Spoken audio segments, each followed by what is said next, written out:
Hey guys, this is Anthony Morganti from OnlinePhotographyTraining.com. Welcome to my video series, Mastering Lightroom Classic CC.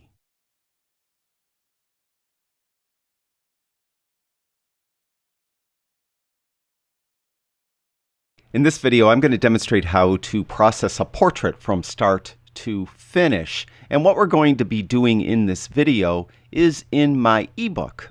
You could pick up my ebook. It is a donation-only, very short 25-page ebook that shows you how to use Lightroom to process a portrait.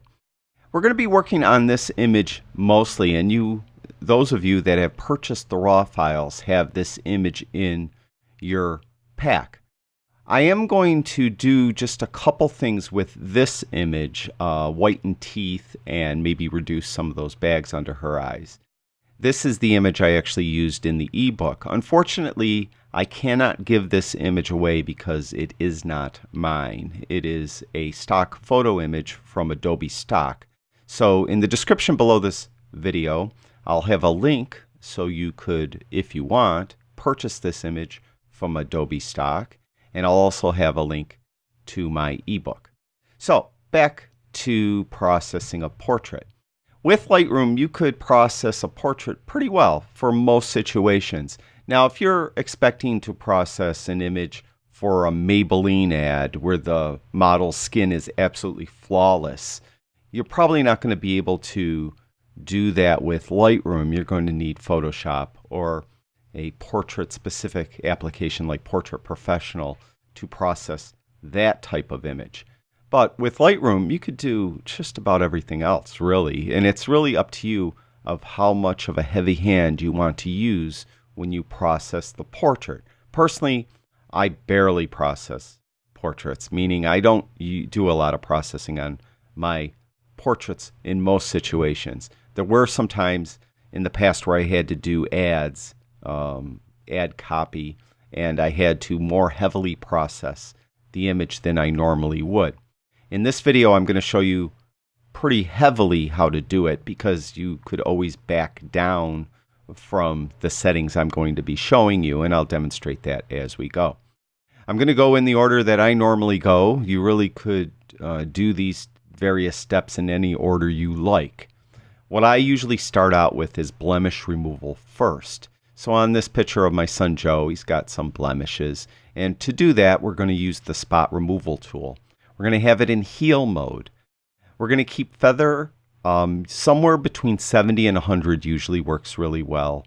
For this, I'll probably have it around 80. And opacity at 100. So just make sure you're in heal mode mostly. Now it does help when you're doing this to zoom in. Now I already have the tool open. So to zoom in, I could go over to the left panel and click along the top on a zoom value. An easier way is to just simply hold the space bar in and then click the left mouse button and you could zoom in. Then to drag around, hold that space bar button in as you drag. Now what you want to do is get a brush where that center circle, the non-feathered part, is just slightly larger than the blemish or mole. Now typically, this is a small mole. I won't remove moles if it's part of the person's character, but in this case, I'll just remove it because I know my son doesn't really care for that mole. Now, once I removed it, if Lightroom didn't sample a spot on the person's face that is acceptable, you could always go to the second circle and drag it around to try to get it to match up to a better location. Also, if it appears the feathering doesn't look like it's working very well, it's working okay here, you could come back in and readjust the feathering as well. So what you do is just keep resizing the brush to just be a slightly, where that center circle is just slightly larger than the blemish or mole or whatever it is you're removing. And to resize the brush, you could use the center click wheel of your mouse, or you could use the bracket keys. The right bracket key makes the brush larger, left bracket key makes the brush smaller. And then you could just quickly click through and start removing any moles that you think or blemishes that you think need to go. Now, if you start getting quite a few of these overlays for the tool and you start finding they're in your way, you could temporarily hide them by hitting the H key on your keyboard. When you hit the H key, they're temporarily set to never. Hit the H key again and they'll go back on auto. And again, hold the space bar in so you could drag around the image, and then you could more readily access whatever it is you want to remove. Now, I'm not going to go crazy on this image for the sake of time. I'll just do a couple of the more prominent ones that I notice. Also remember, you don't have to just click. If if something's a little more elongated or that, you could actually paint and draw to remove it. Through, and maybe I'll try that. And I think we'll do just a few more. That one. Now I have an Apple iMac, and it has a Magic Mouse, so I could resize the brush very easily by just dragging my finger along the top of the mouse. Now here's one that's kind of in the way, so I'm going to hit the H key to temporarily remove the brush overlay so I could come in there and better get rid of it. And then I could hit the H key again when I want them to reappear. And like that. And I think for the sake of this demonstration, that's good enough right now. So I'm going to zoom back out by holding in the space bar and just single clicking on the image, and we're zoomed back out. So I moved or removed the more prominent blemishes and moles. There's before and there's after. Also, I'll make note that I did not do any processing on this image at all. So nothing was done. Nothing in the basic panel. Lens corrections weren't even done. We could do those. So you can, you know what, I'll leave lens corrections off. So when I do before and afters, the image doesn't kind of resize or flip or whatever it does when you're doing the lens corrections. So you get a better idea of exactly what we're doing. So this is just a shot I took in my studio with no processing done on it at all. If you're doing a portrait like that, usually you don't have to process it as much because hopefully you nailed the lighting in your studio and the exposure's perfect. So that's what I usually do first, blemishes. The next thing I'll do is soften skin. And with that, we're going to use the brush tool. So I'll close down the spot removal tool and we'll go to the brush tool. And there's actually a preset for this. If you look right here where it says effect, you'll see there's a little drop down. And you open that. If you go way down to the bottom, you'll see there's a number of presets throughout. But at the bottom, it has some specific for portraiture. It has an iris enhance, which we're going to use in a minute. It has softened skin, which you're going to use right now. And it has teeth whitening, which we'll use in a minute as well. So we're going to pick soften skin. And when we click that preset, you can see that it moved two sliders. It put clarity all the way down and sharpness up to around 25. For this brush, you want to make sure that you're using flow and density at 100. And feathering on this, it doesn't matter as much. Just keep it relatively high. I would say somewhere between 80 and 100 is good. And then just get a brush. You're going to have to resize a lot. What you want to do is avoid the hair, the eyebrows, the eyelashes, the eyes themselves, the irises especially. Sometimes parts of the nostril you want to avoid, and the lips you want to avoid. And if more clothing was showing, of course, you don't want to soften the clothing either. So you want to basically just stay on the face. So we'll go through and come in and brush this. Now, I think the feathering might be a bit high, so I'm going to pull that down a little bit. And we'll resize the brush so I can get in here better. So I'm going to just go very quickly because I know it's kind of boring to watch me paint. But we'll come in. And you can see as I soften skin, it does kind of soften a lot of those little kind of freckles Joe had also. So we'll come through, get a larger one here for the sake of time. Here. And again, you avoid the lips. Want those nice and sharp. Come right across here. Of course, if he had a mustache, we'd avoid that. But he doesn't. We'll do this, And we'll get a nice big one down here. Probably a little bit of a mole down there I could have removed, but that's okay. So, my complaint about this brush preset for softened skin, it's a little heavy. That to me is totally unacceptable for the way I like to do it. So what I often do is I'll paint it on, then I'll go to this clarity slider, which is currently at -100, and I'll just move it to the right. And I make it look more natural. Something like that. So I'll turn this brush off. There's before and there's after.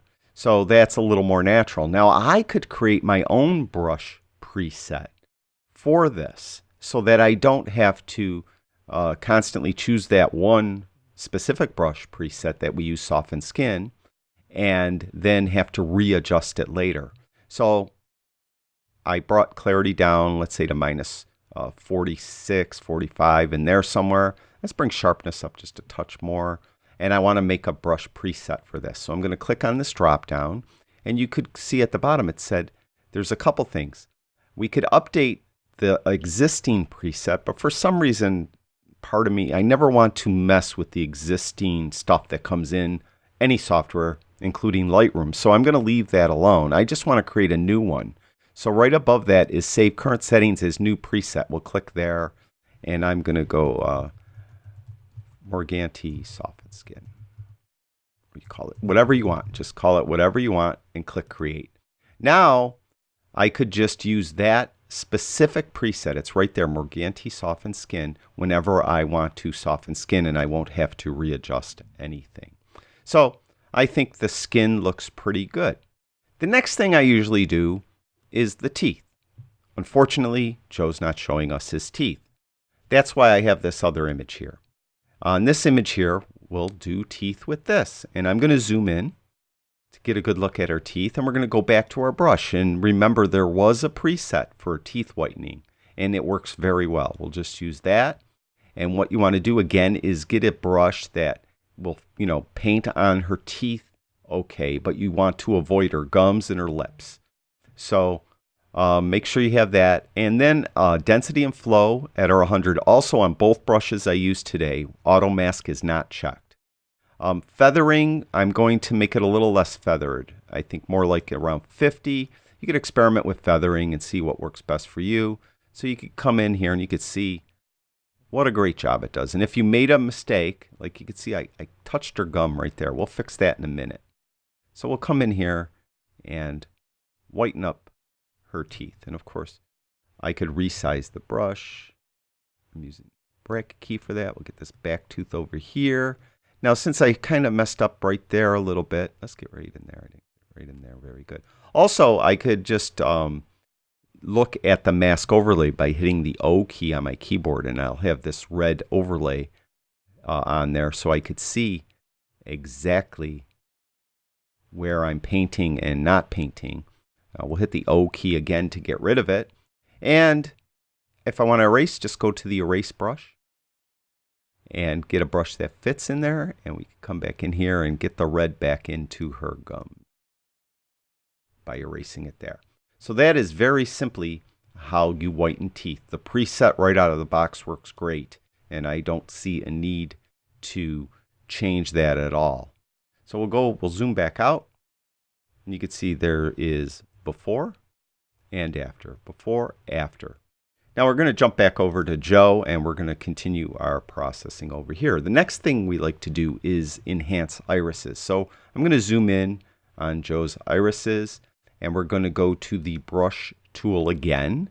And you might have noticed there was a preset iris enhance. Now this one here I like to mess with a little bit. Sometimes it's a little bit too bright. Sometimes it's not bright enough. You can see that it brings exposure up a little bit. It brings saturation up a little bit. Brings clarity up a little bit. So we're going to enhance his irises, I should say. And sometimes I'll bring clarity up a little more. Now you don't want to give them like alien eyes, or unless you're doing, something that needs alien eyes. But again, you could just dial it into what you like. I tend to like to bring sharpness up a little bit as well. And There's before, and there's after. That, of course, is turning off both brushes, including the softened skin brush. I'm going to zoom back out, and there's before and after. So you can see, as far as his eyes are concerned, it's a very subtle adjustment. Typically, for skin retouching or for portrait retouching, as I mentioned, I usually don't like to do anything too heavy-handed. And tell you the truth, his skin softening is still even heavier than I normally would do it. So that's that step. Now we have to do some sharpening. Typically, we like to sharpen everything we didn't soften. So we like to sharpen their hair, their eyebrows, their eyelashes, and their lips. To do that, we're going to use a brush again. So we're going to get a new brush by clicking on New.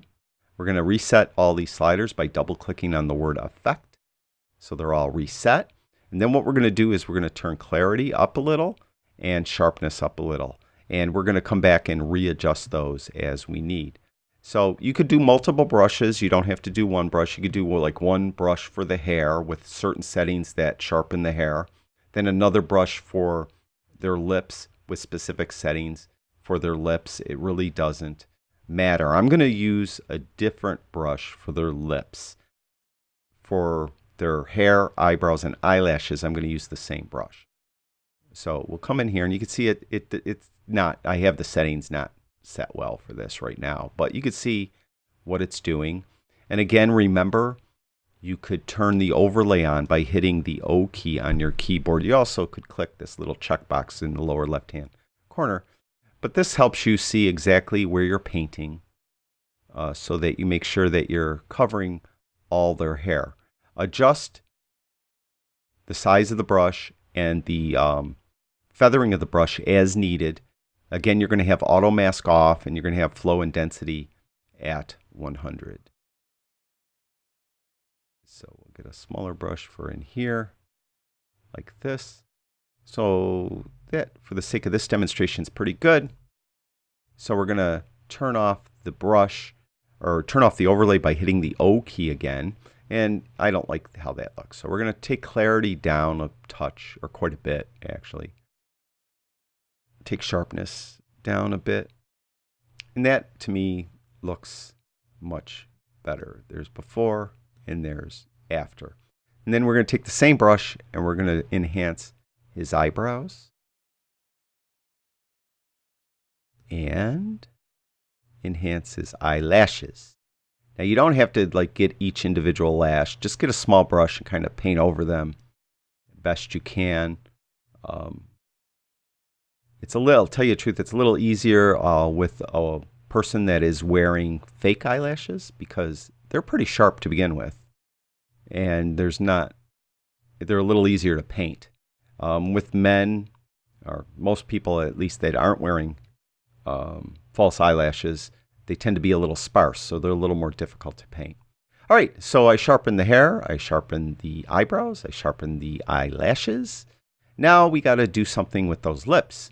Now to do that, I'm going to get a different brush. So I'm going to click on New, and I'm going to keep these same settings, except I'm going to also take saturation up.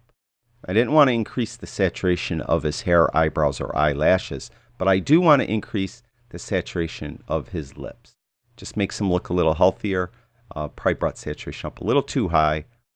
As you can see, it looks like he's wearing lipstick. It's fine if you want your model to look like they're wearing lipstick. It's not fine if you don't.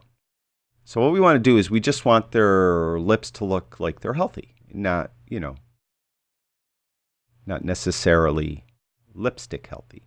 So we'll just bring saturation up a touch. Clarity might be a touch too high. Bring that down. Sharpness down. And that's pretty good. Now here's our entire work so far. There is before and there is after. There is before and there is after. So it looks pretty good. Now, the next thing I like to do is try to soften the bags under a person's eyes. Lightroom, this is probably the hardest thing to do in Lightroom. It doesn't really do a super great job of doing it. Now, Joe doesn't have really any significant bags under his eyes. Oh, to be young again. But we'll go to this young lady here. And as you can see, they're a little heavier over here. I'm going to show you two different ways to do this. And one of them is with a brush. And since we have the brush over, we'll start there. So we're going to get a new brush, and we're going to double click on the word effect to reset the brush. Now what you could do is take shadows and open them up by moving the shadow slider to the right. Get a brush that is just kind of big enough for the darker part of the bags. And if you need to zoom in, do so. I'm going to hold the space bar in and click to zoom in. And you want to get a brush, like I said, that's just like that. And you want to kind of brush away any of that darkness. Now, you got to be careful because you could easily make them look like a raccoon when you do this. So, what you need to do is, once you do it, come in here with the shadows slider and just make sure it's blended fairly well. In most cases, this works okay. In the case of this young lady, her bags are a little more significant. So there's another way you could do it, and this way doesn't always work, and it may be a bit frustrating, and that is using the spot removal tool. Again, we're going to use it in heal mode. And what you're going to do is we're going to have opacity to begin with at 100 and feathering around 80. And what we're going to do is we're going to get a brush size that kind of fits where we want to remove the bag. So it's in here like this, like that. Now Lightroom's usually going to sample a spot that isn't very good. What you need to do is grab it and move it so it's directly below that part, just like that. Now of course that doesn't look that great. Now what you're going to do then is take opacity down and keep bringing opacity down till it blends in. Now see, if I bring opacity down to 1, it didn't do anything. So you just kind of move it up until it softens them. You don't want to make it look so obvious that it looks fake. And usually you're going to want to use 2 separate settings for each eye, meaning what I did for this one might be different once I do this side. So I'll come over here and do this side, and it, like, I don't know where it picked. Picked there, I guess. So we're going to take that and put that there. And we already had opacity at 58, and I tell you the truth, that looks pretty good. There's 100, and somewhere around 60 maybe even looks a little better. So that's good. I'm going to zoom back out, hold in the space bar, click, and zoom. Now this one, as you're zoomed out, you can kind of see it. It doesn't look right. And that's why I said this is difficult. This is kind of difficult to do. And I think what might be more screwing it up is I left the brush on when I did this. So I'm going to get rid of that brush. And then we'll go back to this. And I think that actually looks a little better now. So there is before, after, before, after. So you just really want to soften those. And as I mentioned, it can be frustrating because you're going to be messing around with the opacity slider, resampling it, dragging the second one around, this bottom or the sample area around to try to get it to blend in properly. And, you know, so it's going to be a little frustrating, but it can be done. And typically it works pretty well. So far we really did pretty much everything you normally have to do. Then there's a couple things sometimes I like to do. I'll do it on this one. Sometimes I like to give the hair some highlights. And to do that, I'm going to get a brush, and I'm going to reset the brush by double clicking on the word effects. You also could hold the Alt or Option key, and Alt if you have a PC, Option if you have Mac, and single click on the word effect.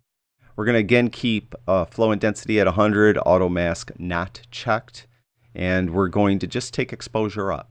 And then we're just going to get a brush and we're just going to paint like streaks in their hair, these highlights.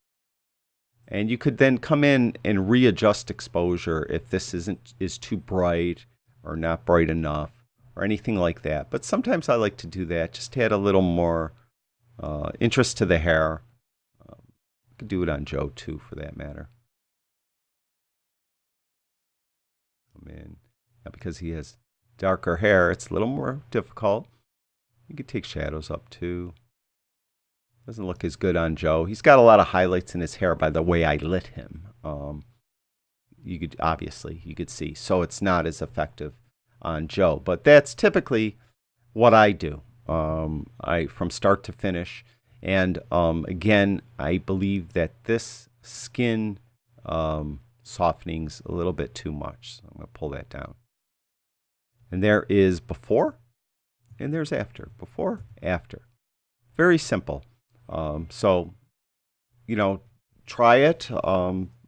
I think for most cases, most photographers, from weddings to portraiture, this Lightroom's fine for portrait retouch. When you really get into super high-end photography, you're shooting for a makeup company like Maybelline or somebody like that, or De Beers Diamonds, and the models have to have perfect, flawless mannequin skin. Lightroom's probably not going to be good enough. And actually, Lightroom kind of blurs the skin, and more advanced skin retouching techniques don't actually blur the skin. They kind of get rid of the imperfections of the skin while still giving the skin or leaving texture on the skin. And you can't do that in Lightroom. So if you really want to get into high-end fashion, certain types of advertising photography, you're going to have to learn how to use Photoshop, or get one of those programs, as I mentioned, Portrait Professional, which is specific for portraiture, where you could do stuff like that a little more effectively than you can in Lightroom. So that's everything you need to know on how to process a portrait in Lightroom. Thank you, everyone that watches my videos. I truly do appreciate it. I'll talk to you guys soon.